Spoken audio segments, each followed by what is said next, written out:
ایک دفعہ کا ذکر ہے کہ کسی گاؤں میں ایک چرواہا رہتا تھا۔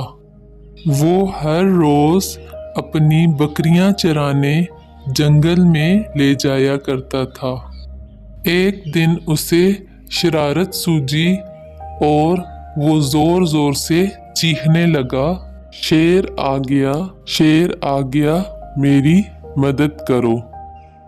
گاؤں کے لوگ لاٹھیاں اور ڈنڈے اٹھائے اس کی مدد کو آ پہنچے تو دیکھا وہاں کوئی شیر نہ تھا اور انہیں کہیں شیر نظر نہ آیا۔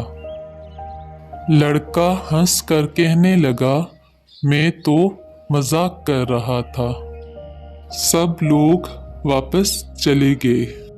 تھوڑے دنوں بعد لڑکے نے دوبارہ یہی حرکت کی تو گاؤں کے لوگ دوبارہ اس کی مدد کو آ گئے۔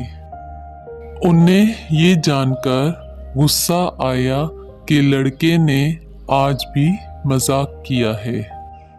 چند روز بعد واقعی ایک شیر جنگل میں آ گیا۔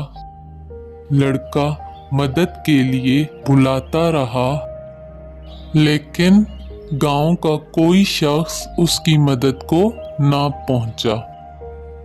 لوگ یہی سمجھتے رہے کہ لڑکا پھر مذاق کر رہا ہے۔ شیر بکریوں کو چیر پھاڑ کر کھا گیا اور لڑکا روتا رہ گیا۔